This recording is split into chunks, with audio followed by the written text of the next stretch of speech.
Imagine inheriting something you didn't earn. A house, a piece of land, a business built by someone else, paid for by someone else's sacrifice. And imagine that the person who built it never got to live in it. They worked their whole life for it, and then they were gone. Now imagine what you do with it next. That's exactly where part 2 begins. The generation that crossed the Jordan River had never known Egypt. They hadn't built the bricks. They hadn't felt the whip. They hadn't wandered. Their parents had. And now, standing at the edge of a land they had only heard about in stories, they were about to receive something that cost their fathers and mothers everything. The question was never whether they would get the land. God had already settled that. The question was, what would they do with it once they had it? Stay with me, because the answer to that question takes about 500 years to fully play out, and it's not pretty. But first, Joshua.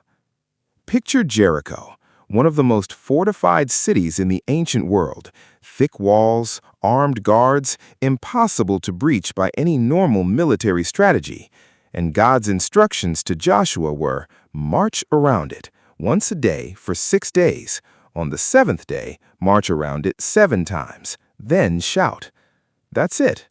No siege weapons, no battle plan. Just walk and shout. Here's what most people miss about Jericho. The walls falling wasn't the miracle.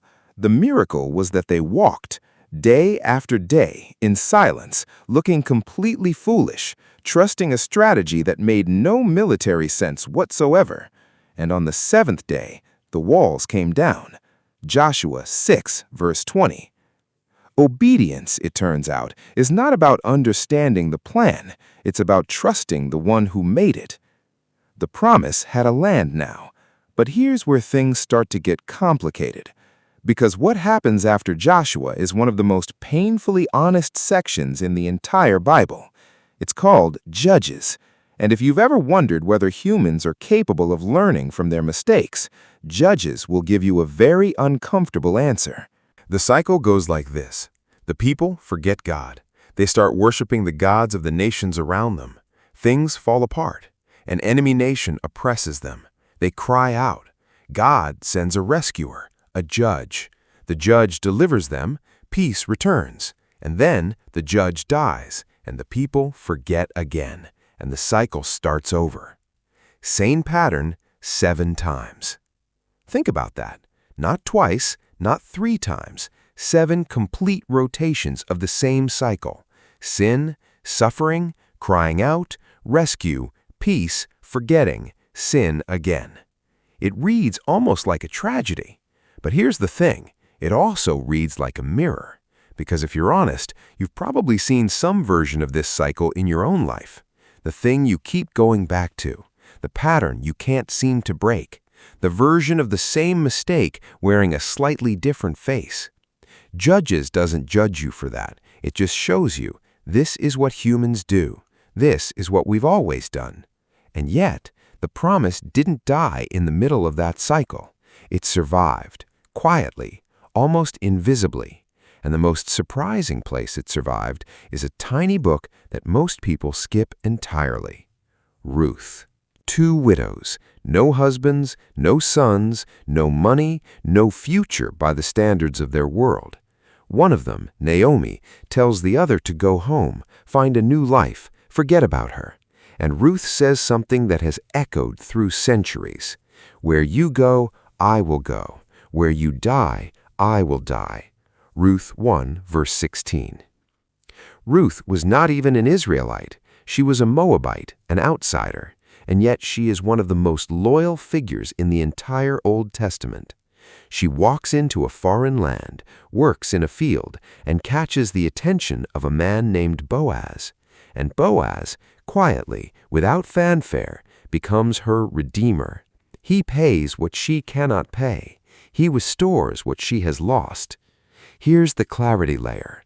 Boaz is a picture, a shadow of something, someone coming later, a redeemer who pays for what others cannot pay, who chooses the outsider, who restores the broken. But we're not there yet. What matters right now is this. Ruth ends with a genealogy, a list of names, and the last name on that list is David. The promise just took a very unexpected turn. David. If you only know one name from the Old Testament, it's probably this one. Shepherd, poet, warrior, king, the man who killed a giant with a stone, the man who wrote psalms that people still read at 3 a.m. when they can't sleep and don't know why. But here's what most people miss about David. He was not chosen because he was the strongest or the tallest or the most qualified. When God sent the prophet Samuel to anoint the next king of Israel, Samuel looked at David's older brothers and thought, surely it's one of them. They looked like kings. And God said something that stopped Samuel completely. The Lord does not look at the things people look at. People look at the outward appearance, but the Lord looks at the heart. 1 Samuel 16, verse 7. David was in a field, watching sheep. Nobody had even called him in for the meeting. And yet, he became the greatest king Israel ever had. He united a divided people, established Jerusalem, defeated enemies on every side, and then God made him a promise that went far beyond anything Abraham had heard. God told David, your kingdom will not end. Not just your dynasty, your kingdom forever. 2 Samuel chapter 7, verse 16. Think about what that means. Every king before David had a kingdom that ended. Every empire in human history has ended. But God looked at David and said, through your line, something is coming that will never end. David didn't fully understand it, but he believed it. And then David fell hard. He saw a woman bathing on a rooftop. He wanted her. He took her. And when she became pregnant, he arranged for her husband to be killed in battle. The greatest king in Israel's history, an adulterer and a murderer, the man after God's own heart, as the Bible calls him, capable of the same darkness as anyone else. But here's what the story does next that is completely unexpected. It doesn't erase David. It doesn't disqualify him. God sends a prophet named Nathan who confronts David directly. And David, unlike almost every other powerful person in history when confronted with their sin, doesn't deflect. He doesn't blame someone else. He says simply, I have sinned against the Lord. 2 Samuel chapter 12, verse 13. That's it. No excuse, no explanation, just, I did it. I was wrong.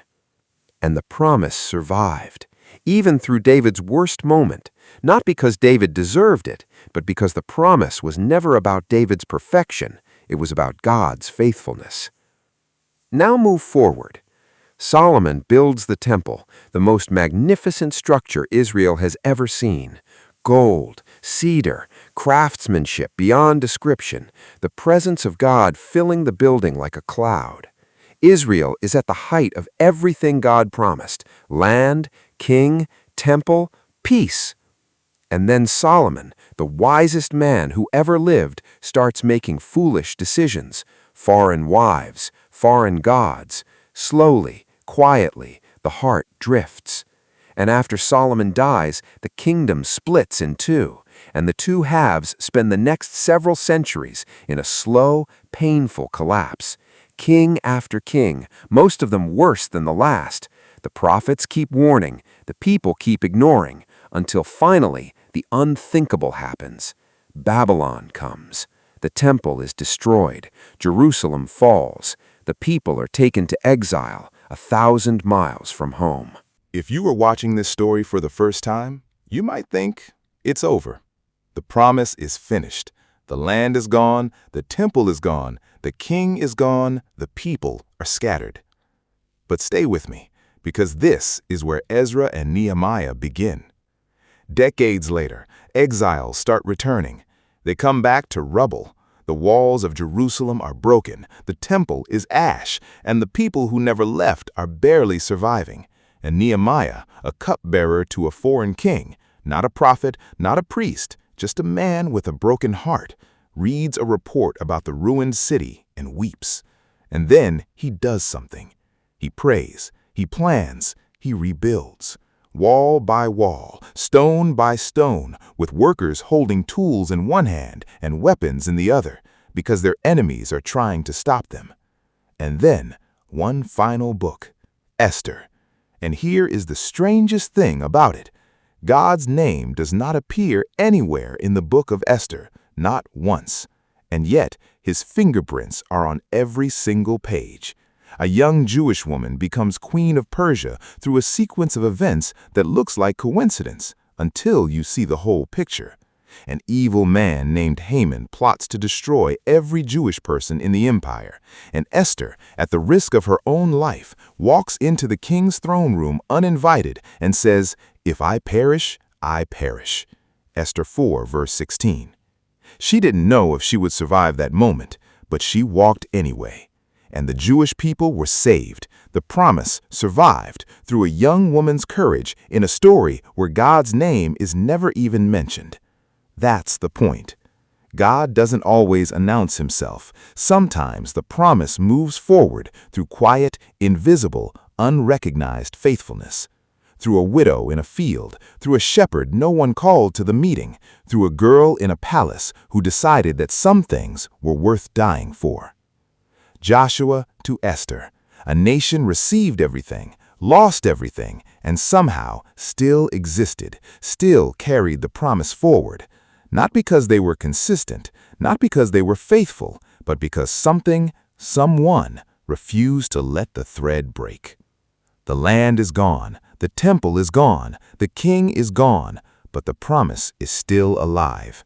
And in part 3, the prophets will speak into the darkest silence Israel has ever known, and what they say will change everything. Because the promise was never just about a nation, it was always about something, someone much bigger.